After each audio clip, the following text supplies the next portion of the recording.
Oui. Monsieur le Président, honorable assesseur, merci de me permettre de poser quelques questions au colonel Claude Pivy. Colonel? Oui. Je veux parler avec vous de 6 choses essentiellement. La première chose, je veux qu'on parle de la prise du pouvoir. La deuxième chose, je veux qu'on parle de M. Claude Pivy en tant que soldat, le soldat Pivy et le ministre Pivy. La troisième chose, je veux qu'on parle du commandant Abou Bakar Diakité, alias Toumba. La quatrième chose, je veux qu'on parle des questions qui ont été posées et qui sont directement en rapport avec le président Dadis. Ce n'était pas pour vous, même pour lui. Je veux qu'on parle du complot contre Dadis. Et enfin, je veux qu'on dise devant ce tribunal à qui a profité ce complot. Je reviens sur le premier point, la prise de pouvoir. Je voudrais qu'on en discute en détail. Dites-nous comment le pouvoir a été pris, comment les choses ont évolué jusqu'à ce que le président Dadis soit désigné comme le président. Je veux qu'on en parle en détail. Et je souhaite vraiment que vous donniez les vraies informations à ce tribunal pour éviter toute dissipation, toute confusion plutôt.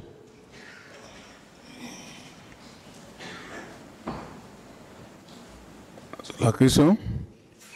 Comment vous avez pris le pouvoir? Quels sont les rôles qui ont été joués par M. Claude Pivy, par les uns et les autres?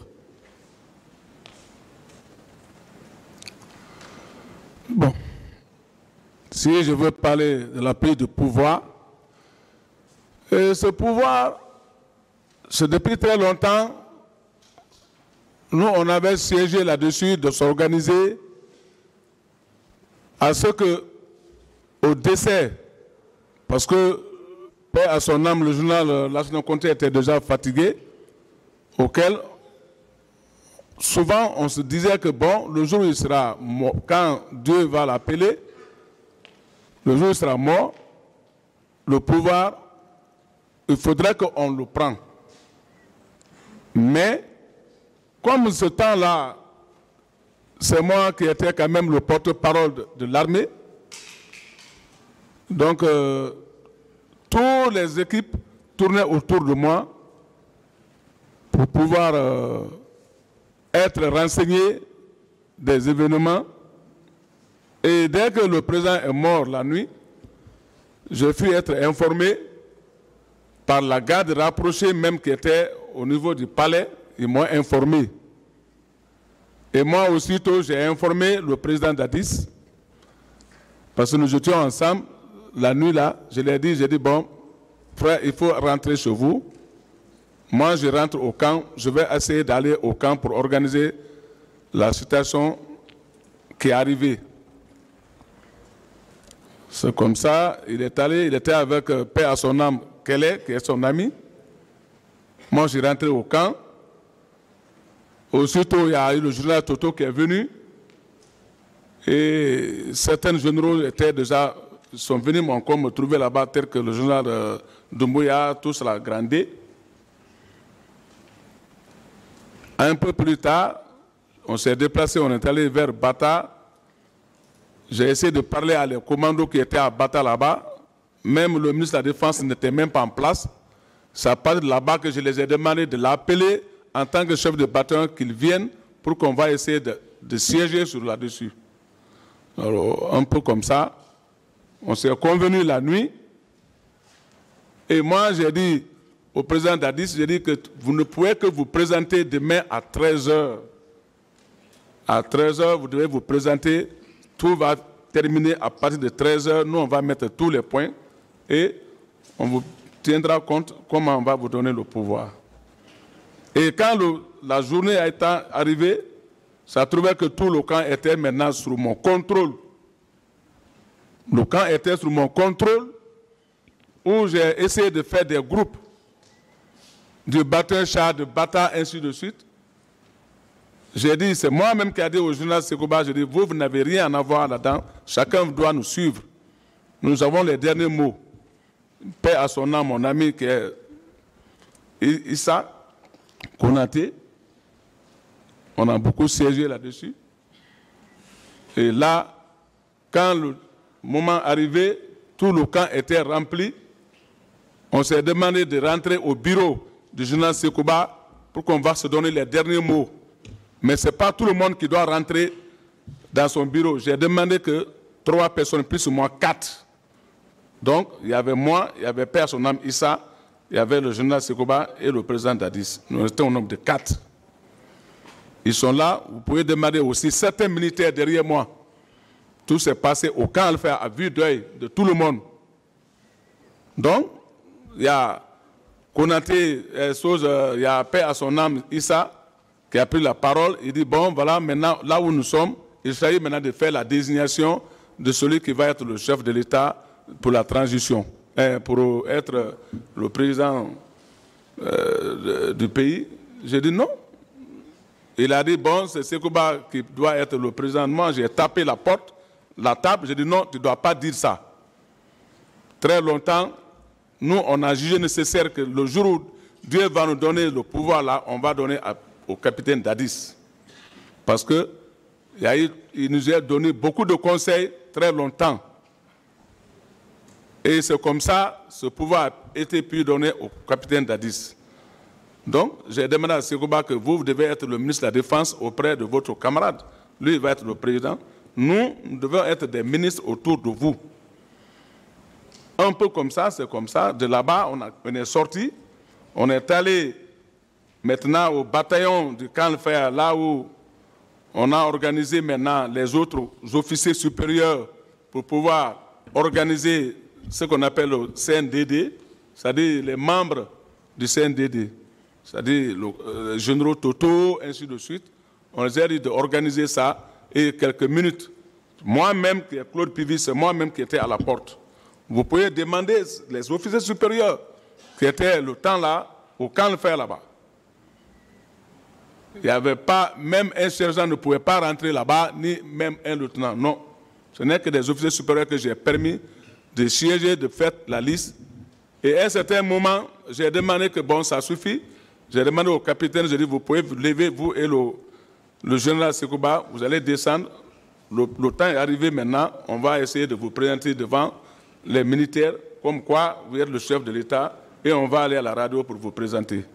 C'est comme ça, ça a été fait. Si je vous comprends bien, ça veut dire que vous êtes celui qui a informé pour la première fois M.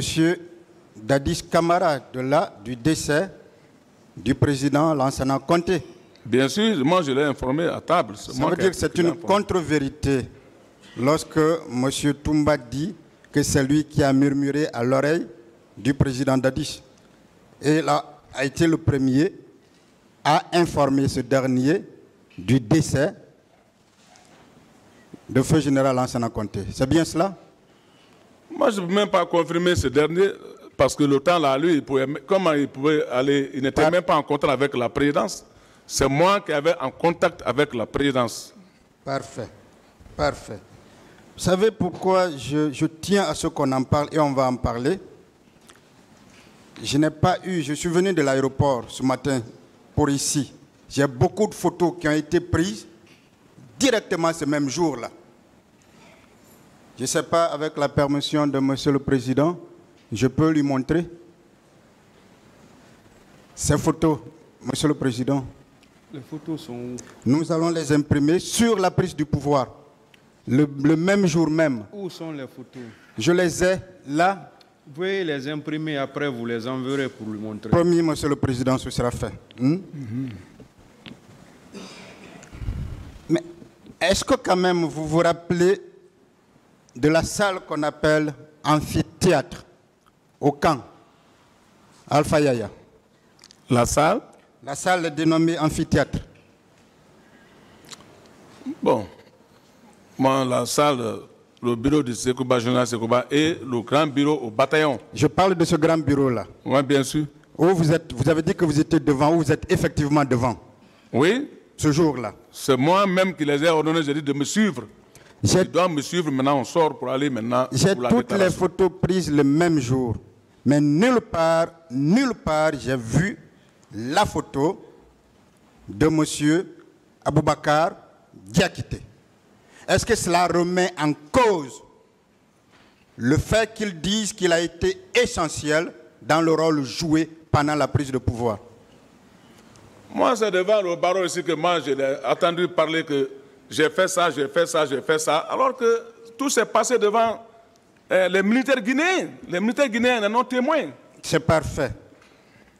Monsieur Aboubakar Diakité a dit, juste par rapport à cette prise de pouvoir, que le militaire guinéen le plus armé à l'époque était le général Sekouba.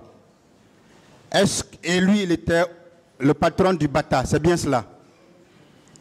Il était le chef de bataillon du Bata. Est-ce que si vous n'étiez pas aussi essentiel, aussi fort, vous pouviez prendre le pouvoir au camp Alpha Yaya en présence du militaire le plus armé et le plus craint?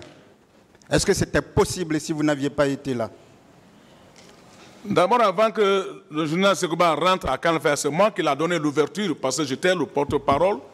Quand il a quitté Massanta, c'est moi-même qui a ordonné le camp d'ouvrir le camp pour qu'il rentre. Malgré le fait qu'il soit le patron de ce camp, il a fallu vous pour qu'il rentre au camp. Le bataillon était sous mon contrôle. C'est bien ça? Bien sûr. Le bataillon était donc sous votre contrôle. Tout le camp était sous mon contrôle. Est-ce que vous confirmez que le général Sekouba lui-même voulait le pouvoir? Si le général Sekouba voulait le pouvoir. Bon, moi, je ne peux pas savoir s'il voulait le pouvoir, mais il ne pouvait pas prendre le temps là, devant nous. De toutes les façons, il ne pouvait pas le prendre, n'est-ce pas? Oui. Est-ce que vous confirmez aussi que le général Toto voulait aussi le pouvoir? Bon, chacun de ceux-ci là, il voulait le pouvoir, parce que peut-être ce sont des officiers supérieurs, mais ils ne se sont pas manifestés. Toujours ce jour-là, je voudrais que vous disiez publiquement qui avait humilié le général Toto. Est-ce que Marcel? Est-ce que M. Diakité? Ce jour-là, personne n'a humilié le général Toto. Ce jour-là? Ce jour-là, personne. Il l'avait humilié. Personne. Parfait. Si je vous comprends bien, donc, la décision de la prise de pouvoir a été prise entre vous, Monsieur Claude Pivi, Feu Issa, Général Sekouba Konaté et le président d'Addis, Camara. Merci. Monsieur Aboubakar n'était même pas là. On ne le voyait même pas là-bas, le temps là. Faut pas... Mais on nous fait comprendre qu'il est allé détruire plusieurs postes de résistance. On est même allé jusqu'à penser qu'il était extraterrestre et qu'il avait juste pris sur lui un corps humain. Vous pensez que lui seul, à cette époque-là, pouvait bien mettre ou prendre 3 camps en même temps? On a fait appel à tous les camps de se rendre au camp Alpha tranquillement et chacun s'est rendu tranquillement au camp. Donc tous les responsables des différents camps étaient déjà au camp Alpha Yaya. Absolument. Donc il n'y avait pas de raison qu'un autre quitte pour aller dans un autre camp. Non. Vous savez, je vous crois. Vous savez pourquoi? Parce que si ça n'avait pas été le cas, la prise du pouvoir n'aurait pas été sans effusion de sang. Si des camps s'étaient levés contre vous, on aurait eu du sang en Guinée. Est-ce que vous pouvez au moins le dire, même si tout le monde le sait, qu'en 2008, le président Dadis a pris le pouvoir sans effusion de sang? Effectivement, il n'y a pas eu d'effusion de sang. Même le bataillon Char, même le camp Alpha qu'on parle, chacun s'est rendu tranquillement. Et depuis le temps là, vous pouvez demander les militaires du bataillon Char, leur chef, c'est eux-mêmes qui étaient dans les commissions. Ils étaient dans les commissions aussi. Alors,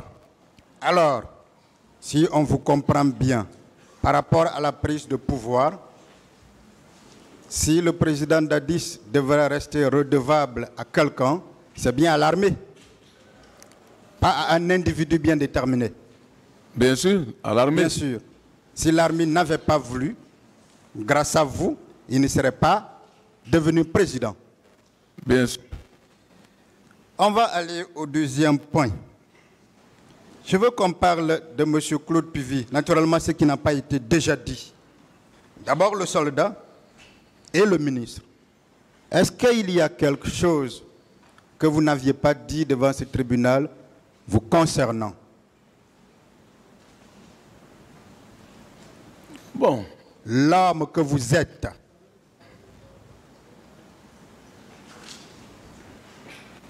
On en parlé d'autres ici, devant ce tribunal. D'autres choses que vous avez fait pour le bien de notre pays. D'abord, j'ai bien dit que dans ce pays, même l'agitation entre les races au niveau de Zérékoré, quand il y a eu des problèmes là-bas, oui. C'est moi et le colonel Tebro qui a fait le déplacement ici, où nous nous sommes rendus à Zérékoré, où il y a eu plus de 200 et quelques morts. Et nous avons siégé les recherches et on a mis la paix et on a essayé de donner la main entre les citoyens de Zérékoré. Tout le monde est devenu même famille. On a fait ça plus de 8 mois, on est basé à Zérékoré, moi et le colonel Tebro. Est-ce qu'une personne capable de piller de pauvres populations peut bien se permettre d'accomplir un tel acte républicain? On ne peut pas. Si on n'a pas aidé ce peuple-là, on ne peut pas le détruire. Parfait. Dites-moi, vous avez servi, je vais revenir sur certaines choses par rapport aux soldats que vous êtes. Vous avez servi le régime du feu président Lansana Conté. N'est-ce pas? Bien sûr.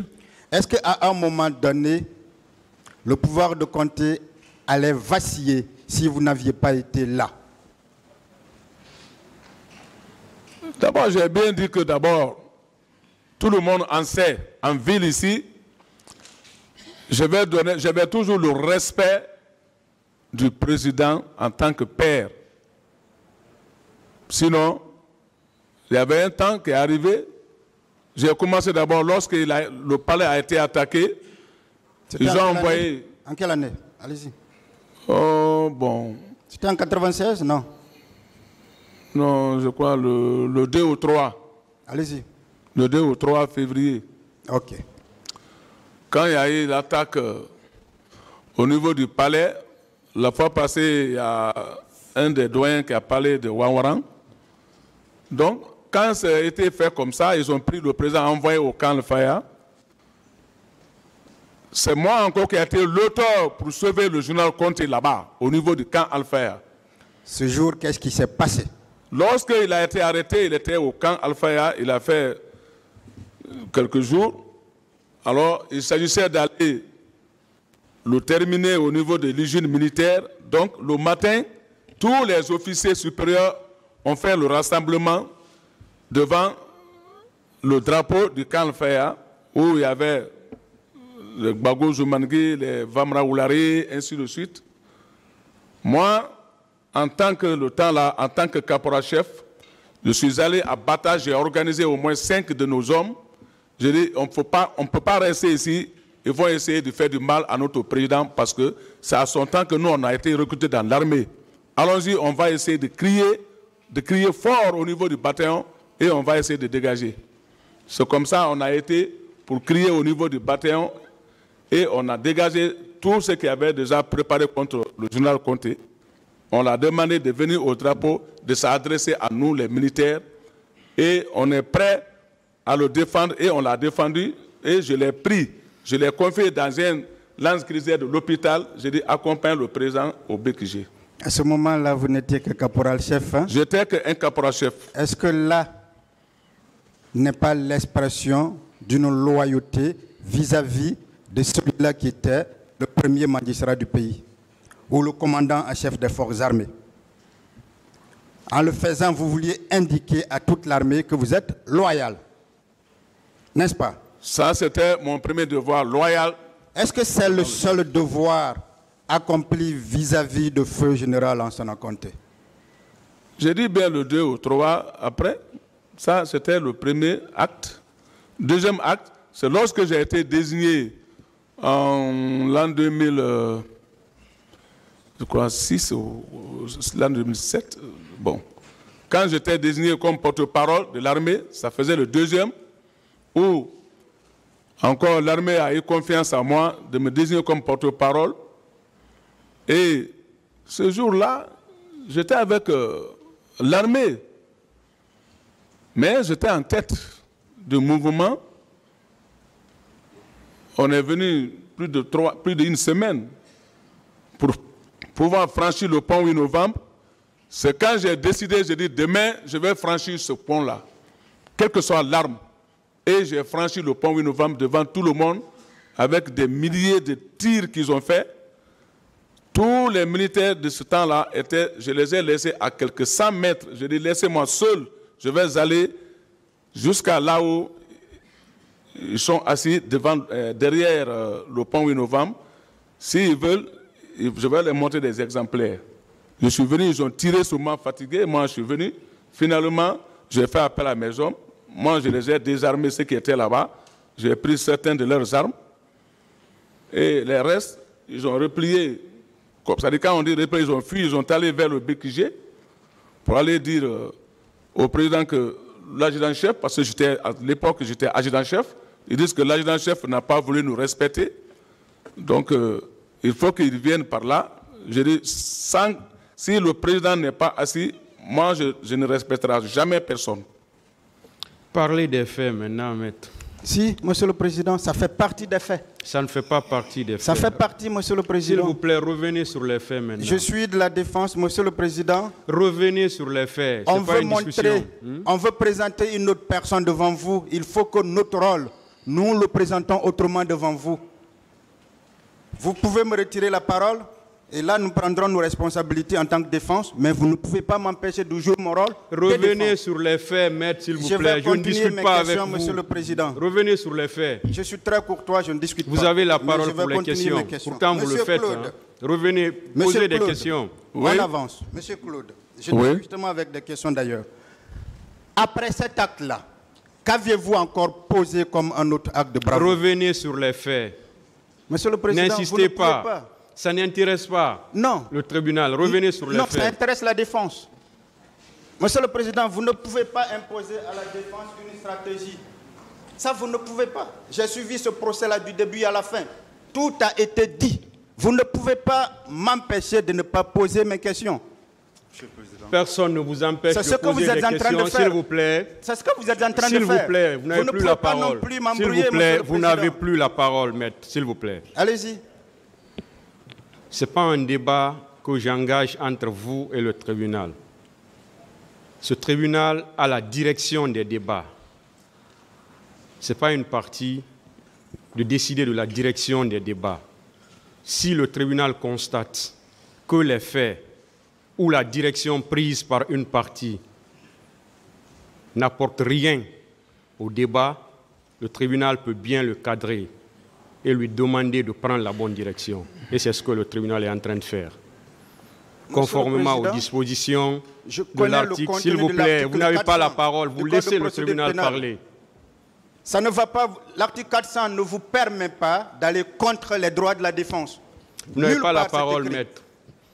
vous continuez dans ce sens, le tribunal sera obligé de vous dire de quitter la salle. Il n'y a aucun parce souci. que vous n'avez pas la parole. Ça fait partie des pouvoirs du tribunal. Mais encore qu'on aurait compris au moins que le tribunal ne veut pas le respect des droits de la défense. Ça ne gênerait pas. Mais j'ai des questions à poser que je dois poser. Une fois de plus, vous n'avez pas la direction des débats dans cette affaire. Vous n'êtes pas le tribunal. C'est le tribunal qui décide de la direction des débats. Et cette direction-là, c'est des questions qui concernent les faits. Le tribunal vous a laissé poser assez de questions sur la personnalité de l'accusé qui est à la barre. Une fois de plus, si le tribunal vous dit de revenir sur les faits, vous ne devez même pas discuter. Parce que vous êtes en train de partir dans un sens qui n'apporte rien au débat. Ça, c'est au tribunal de décider de ça, de juger de l'opportunité de ce que vous êtes en train de dire. Ce n'est pas une stratégie. Ce tribunal ne peut pas donner une stratégie et ne donnera jamais une stratégie à une quelconque partie dans le sens de poser des questions. Et le tribunal ne l'a même pas fait. Tout ce que le tribunal a demandé, c'est de poser des questions qui vont dans le sens des faits. C'est tout ce que le tribunal vous a demandé. Si vous engagez maintenant des débats ou des discussions avec le tribunal, ça devient autre chose. Parce que depuis le début de ce procès, c'est ce que ce tribunal est en train de faire. Toutes les parties qui prennent la parole et qui vont dans un sens qui n'apporte rien au débat, le tribunal est en droit, je le dis encore, conformément aux dispositions de l'article 400 du Code de procédure pénale, que nous connaissons tous.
Voilà.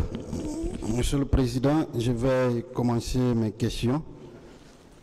J'ai produit ces pièces-là. Il y en a 3. Il y a une photo. Il y a des décisions qui ont été prises par le général Sekouba dans le cadre du recrutement. Et il y a le test de l'accord de médiation fait sous l'égide de la CEDEAO par le truchement légal du président Blaise Compaoré. Éloignez un peu le micro, s'il vous plaît. Éloignez un peu. Je disais que ce sont donc ces 3 documents pour l'attention de tout le monde. Je vais travailler avec ces documents-là avec le temps.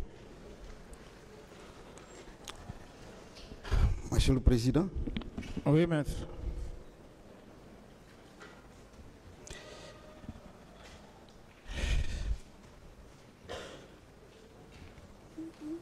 Il y a 13 ans, Oui, 2009 plutôt, 2013 aujourd'hui, 2023. Oui, maître. Que vous n'étiez pas ici, que vous étiez au Burkina, que vous aviez été victime d'une tentative d'assassinat, que vous avez été en exil avec toutes les difficultés que nous connaissons. Est-ce que nous pouvons déduire que vous n'êtes pas à mesure de vous rappeler forcément j'insiste sur le mot forcément, tout ce que vous saviez des événements du 28 septembre. Est-ce que vous êtes à mesure, quand vous vous rappelez que vous vous êtes trompé, de rectifier chaque fois que l'occasion vous est donnée? Oui, maître. Merci. Alors, dans ce cas, est-ce que vous êtes disposé, autant que se peut, à rectifier ce qui pourrait être considéré comme une déclaration erronée ou à améliorer ce qui pourrait être considéré comme une déclaration incomplète depuis que vous êtes ici? Oui, maître. Parfait. Est-ce que votre volonté de voir cette affaire jugée n'a pas encore changé malgré le fait que vous soyez aujourd'hui en détention, c'est-à-dire privé de votre liberté? Oui, maître. Parfait. Donc c'est la même volonté qui continue. Vous voulez la lumière dans cette affaire? Oui, maître. C'est donc comme dans le passé, depuis plus de 10 ans, dans un premier temps, vous avez vous-même demandé à être entendu. Et dans un second temps, vous avez vous-même demandé à rentrer dans votre pays. Est-ce que c'est vous qui avez demandé pour la première fois, par la justice guinéenne, à être entendu dans cette affaire? Tout à fait, maître. Je vais donner la preuve qui existe déjà dans le dossier. Monsieur le Président, c'est le courrier du 10 septembre 2013 que les avocats, le bâtonnier Boubacar Sow à l'époque et moi-même avons adressé au juge d'instruction. Je vais lire le contenu, vous allez réagir. Messieurs les juges d'instruction, nous, avocats sous-signés et conseils habituels de M. Moussa Dadis Camara, avons l'honneur de vous informer que notre client, demeurant actuellement à Ouagadougou, au Burkina Faso, souhaiterait être entendu par vous sur les événements du 28 septembre 2009. Il considère en effet que dire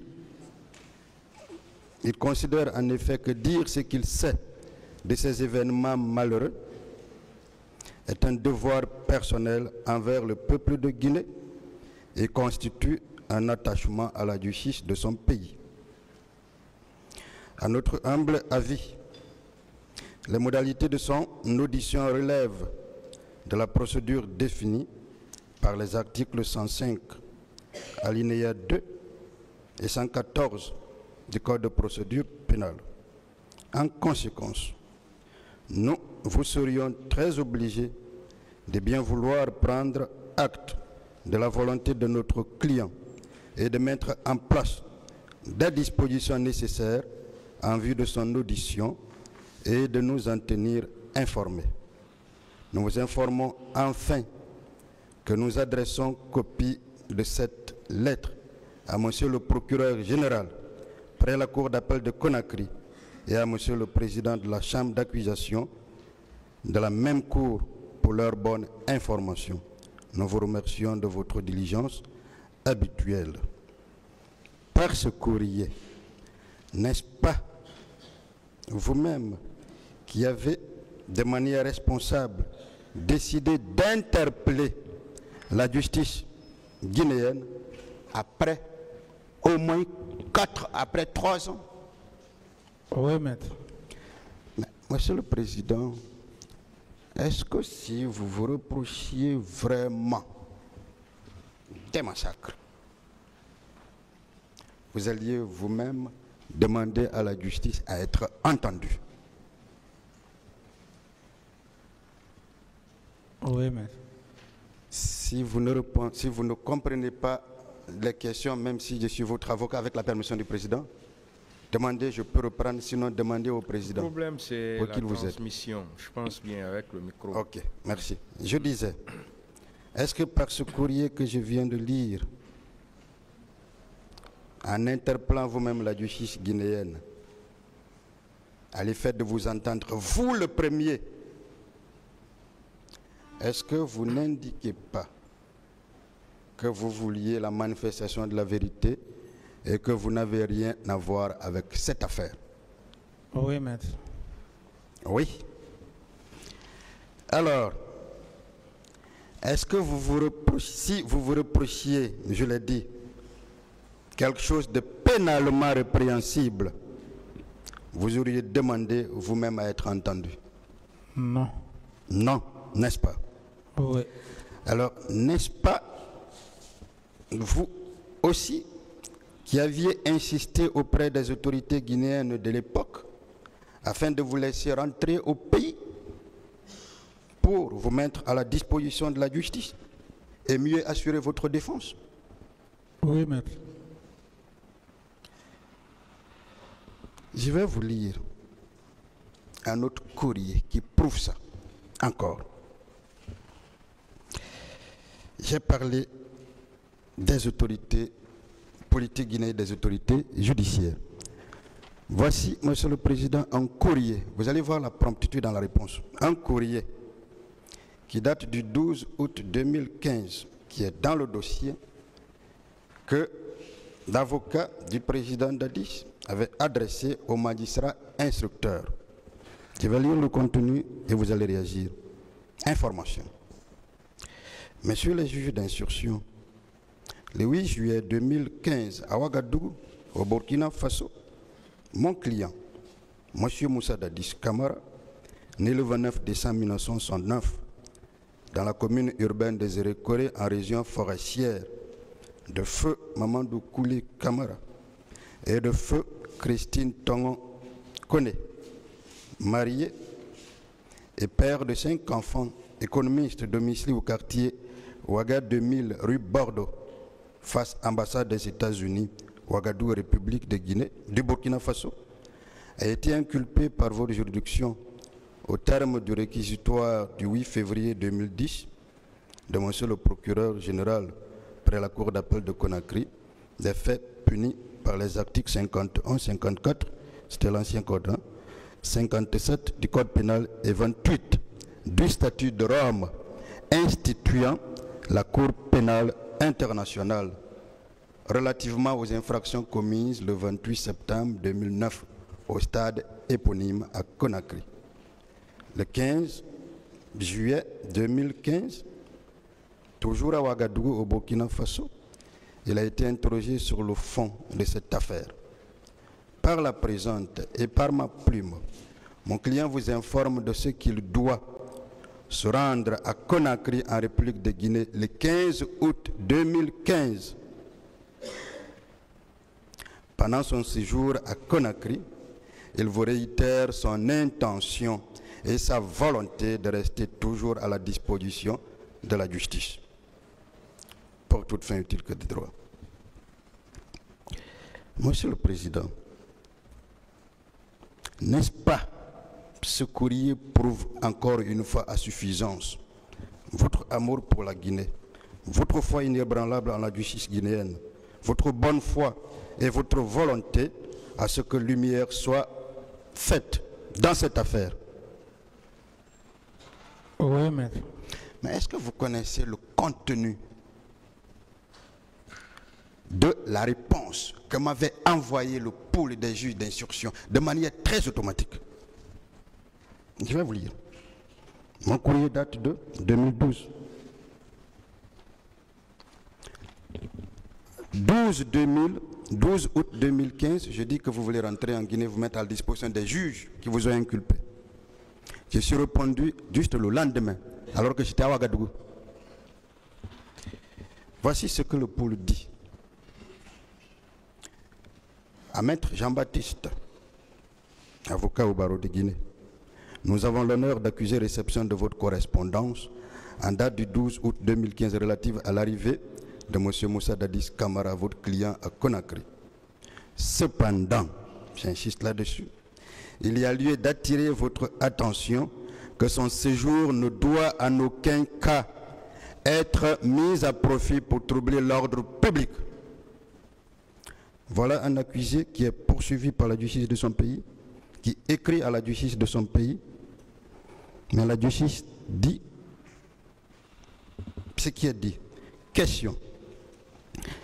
Est-ce que, n'est-ce pas, que ce courrier-réponse des magistrats instructeurs montrait leur embarras à vous voir en Guinée et peut-être à prendre des mesures de privation de liberté contre vous, sachant que vous n'êtes ni de près ni de loin impliqué dans les événements du 28 septembre?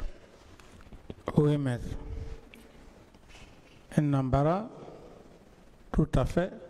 Sinon, comment comprendre raisonnablement qu'une personne poursuivie et inculpée par la justice de son pays, qui se batte pour entrer dans son pays afin de se mettre à la disposition de la justice de son pays, comment comprendre que les magistrats en charge de l'affaire attirent l'attention de son avocat sur un quelconque trouble à l'ordre public lié à l'arrivée d'un inculpé? Est-ce que n'est-ce pas encore la preuve que c'est vous qui vouliez que justice soit faite dans cette affaire, mais que de l'autre côté, on n'a jamais voulu? Tout à fait, maître. Est-ce que vous connaissez la réponse que j'avais donnée? Non. Nous, ce sont des éléments de preuve qui indiquent votre volonté à vous soumettre à la justice. Ce ne sont pas des déclarations. Voici la réponse que j'ai donnée, moi aussi, le lendemain, le 14. Monsieur le Président, c'est le courrier du 14 août, c'est dans le dossier. À messieurs les juges d'instruction, membres du pôle des juges d'instruction chargés d'instruire les événements du 28 septembre, palais de justice Al-Mamia, objet accusé de réception. Messieurs les juges d'instruction, j'accuse réception de votre courrier numéro 006, bar CAB, bar P, bar JI, bar 2015, du 13 août 2015, par lequel vous attirez mon attention à l'adresse de mon client, Moussa Dadis Camara, sur le fait que son séjour ne doit en aucun cas être mis à profit pour troubler l'ordre public. J'en prends bonne note et je puis vous garantir que mon client, en décidant de rentrer dans son pays après 6 ans, a décidé en même temps de rentrer en paix, dans la plus grande tranquillité, avec pour unique intention de se mettre à la disposition de la justice de son pays, collaborer avec elle et préparer au mieux sa défense. Monsieur le Président, est-ce qu'on peut déduire encore une fois de tout cela, c'est-à-dire le refus des autorités guinéennes de l'époque de vous laisser entrer et l'embarras ou l'hésitation des autorités judiciaires de vous laisser entrer, que ces autorités savaient que le président Dadis que vous êtes ne pouvait être responsable des faits pour lesquels il avait été inculpé? Oui, maître. D'ailleurs, est-ce que vous vous rappelez que c'est seulement quand vous avez décidé de vous porter candidat à l'élection présidentielle en 2015 que la machine judiciaire a été mise en place pour empêcher que vous rentrez? Oui, maître. Vous vous rappelez avoir été désigné par un parti politique qu'on appelle le FPDD? Oui, maître. Vous n'étiez pas encore inculpé à l'époque, n'est-ce pas? Tout à fait. Est-ce que ce n'est pas à partir de là, parce que des élections devraient se faire en 2015, qu'on a voulu vous empêcher de rentrer? Oui, maître. J'étais considéré comme témoin à l'époque. Parfait, on va y arriver. On va commencer au soubassement et on va monter. Dites-moi, est-ce que vous vous rappelez le tollé que l'annonce de votre candidature à l'élection présidentielle avait suscité, notamment du côté du gouvernement et des ONG, dont la FIDH et l'OGDH qui sont malheureusement parties civiles à la présente procédure. Oui, maître. Est-ce que vous vous rappelez qu'en ma qualité d'avocat, j'avais voulu intenter une action en justice contre ces ONG à l'époque et que vous m'en avez empêché alors que tous les actes étaient prêts? Oui, maître. Mais, Monsieur le Président, pourquoi m'aviez-vous empêché à l'époque? Vous voyez aujourd'hui la FIDH est là, l'OGDH est là. Pourquoi vous m'aviez empêché à l'époque? Je me rappelle, je vous ai empêché, j'ai dit, si vous le faites, ça risque de porter préjudice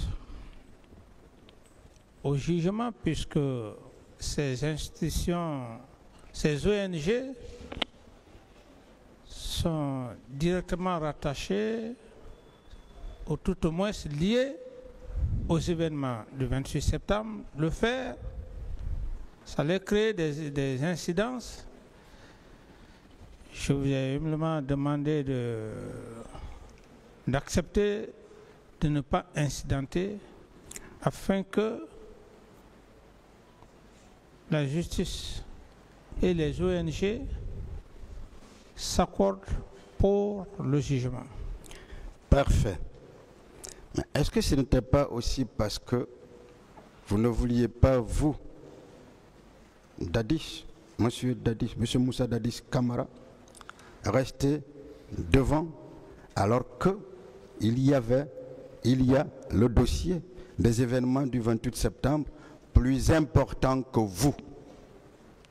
Oui, tout à fait. Vous ne vouliez jamais prioriser votre personne. C'est bien cela? C'est bien ça. Mais, Monsieur le Président, vous aviez raison à l'époque, je vous l'ai dit, mais vous ne comprenez donc pas que votre inculpation, loin de reposer sur des faits et arguments valables, on va y arriver, avait juste pour seul but de vous garder davantage en exil. Oui, maître. Sinon, comment comprendre que vous achetiez plusieurs fois des billets d'avion? Les gens n'ont pas compris. Mais qu'un jour, vous preniez l'avion et que vous voulez rentrer dans votre pays où vous êtes poursuivi pour des crimes aussi crapuleux, aussi graves que ceux pour lesquels vous comparaissez maintenant là. Mais comment comprendre que l'on s'oppose à vous? Est-ce que raisonnablement vous pouvez expliquer cela? C'est incompréhensif. C'est incompréhensible. N'est-ce pas? Oui. D'accord. Aujourd'hui, que nous ne sommes plus dans le passé, que nous sommes devant le tribunal criminel, est-ce que le même engagement, la même volonté continue de vous hanter, de vous traverser pour que votre vérité, votre bonne foi soit encore visible, vue par ce tribunal criminel? Oui, maître. Monsieur le Président Dadis, je voudrais que nous parlions de certaines notions. On va faire un chapeau. De certaines notions, bien que techniquement, qui sont techniques, mais qui peuvent avoir un impact, peut-être même négatif, sur la décision qui sera prise.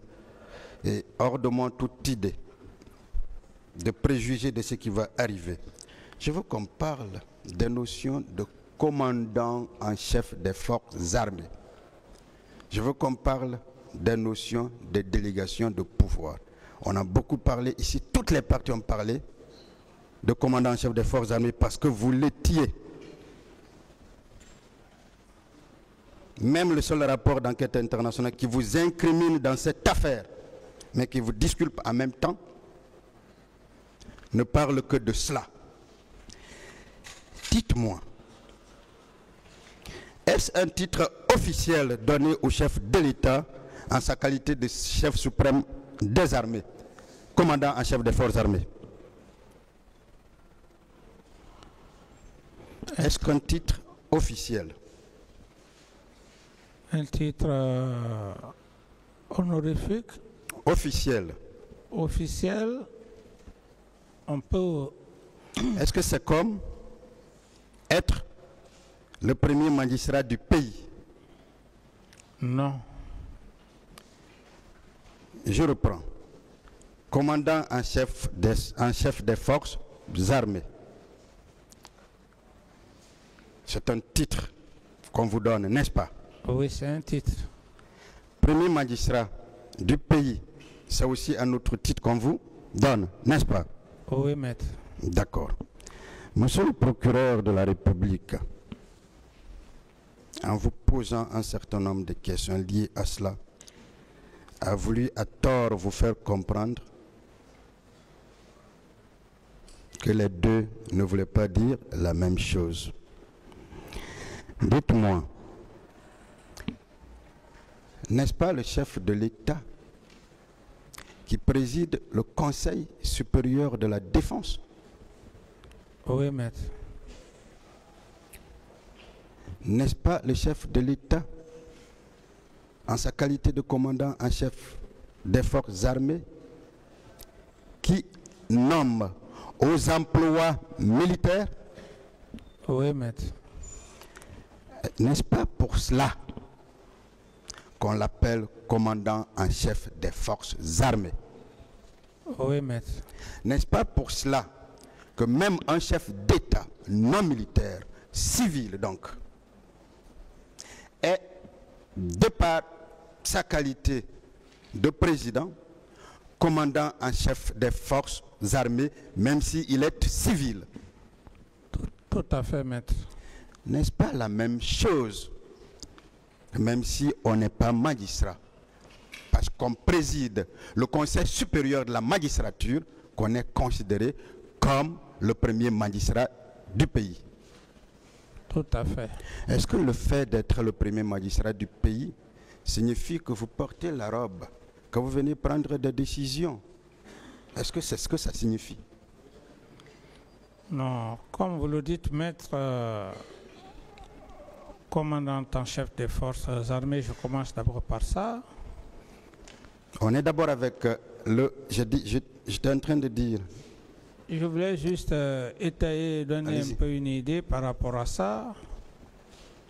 C'est lui qui nomme tous les militaires, tous les officiers aux différents postes. C'est pourquoi on le dit commandant en chef des forces armées et président de la République. Personne d'autre n'a la latitude de l'emploi au grade ou au poste, sinon que lui. D'accord. Ensuite, l'exemple que vous venez de dire, même étant civil, on dit premier magistrat, c'est le même commandant en chef des forces armées qui fait l'emploi de la justice, les hauts cadres de l'État. Sinon, à la seule différence, être commandant des forces armées ne signifie pas que vous pouvez vous substituer aux attributions et à la fonction du ministre de la Défense, encore mieux, du chef d'état-major général des armées et des états-majors particuliers. D'une part,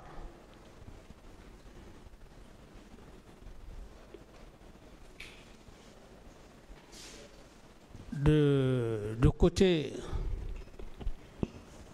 de la magistrature, le commandant en chef des forces armées ne peut pas se substituer de la fonction des attributions du ministre de la Justice, à plus forte raison les procureurs et juges. C'est cette différence. Parfait. Parfait. Et justement, cette différence m'amène à vous poser cette question. Est-ce que le fait d'être commandant en chef des forces armées fait de vous un membre de la hiérarchie militaire? Non. Je vais vous lire la plainte. Pas la plainte. Voici, Monsieur le Président, il y a dans le dossier une plainte que la partie civile ou les parties civiles à l'époque soudées ont adressée à M. Souleymane Ba, au pôle des juges d'instruction. Ils ont joint comme pièce beaucoup de choses, dont la liste de la hiérarchie militaire. Je vais le lire et vous allez réagir.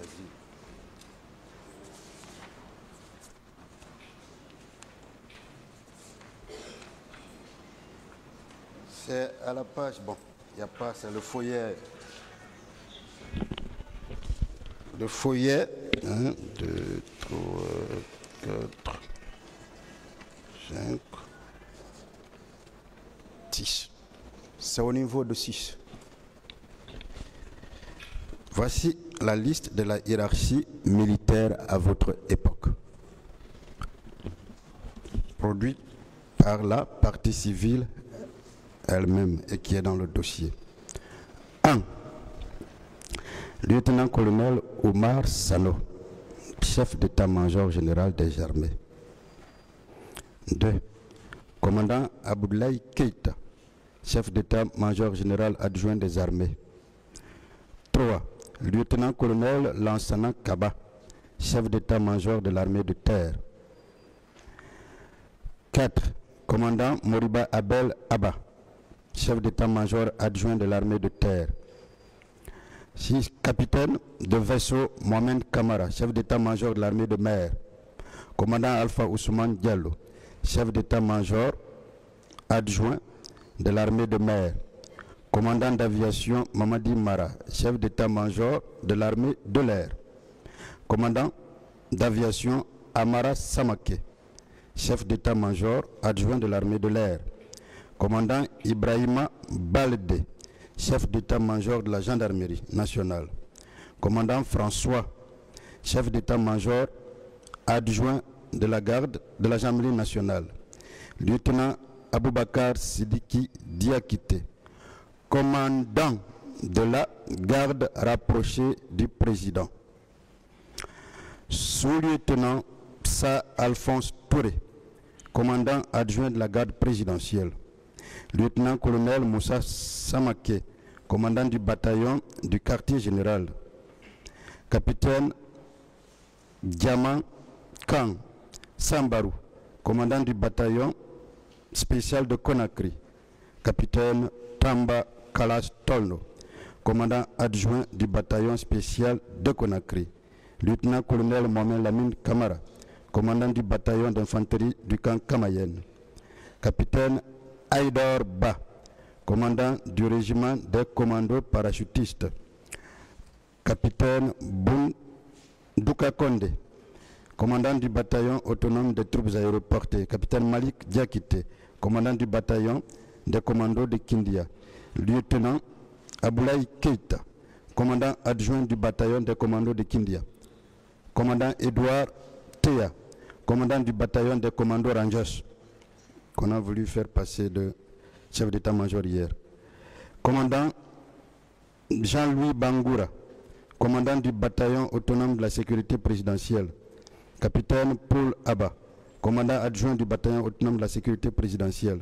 Commandant Mamadi De Konde, commandant du groupement d'artillerie. Capitaine Mohamed So, commandant adjoint du groupement d'artillerie. Commandant Youssouf Kaba, commandant du bataillon, capitaine Mamadi De Touré, commandant adjoint du bataillon spécial des blindés, capitaine Michel Ange Bangoura, commandant du bataillon du génie militaire, capitaine Babou Kondé, commandant adjoint du génie militaire, Mamadou Touré, officier de garnison de la ville de Conakry. Est-ce que sur la liste que je viens de citer, votre nom figure? Est-ce qu'il y a le nom Moussa Dadis Camara, commandant en chef des forces armées, dans la liste de la hiérarchie militaire en Guinée? Est-ce que vous avez entendu votre nom? Non. Qu'est-ce que ça veut dire? C'est ce que je viens de dire, maître. J'ai fait la différence, commandant en chef des forces armées, du côté militaire et du côté civil.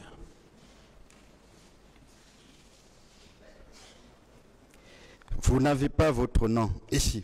Est-ce que cela ne signifie pas tout simplement que vous ne faites pas partie, bien que commandant en chef des forces armées, de la hiérarchie militaire? Oui, il est au-dessus.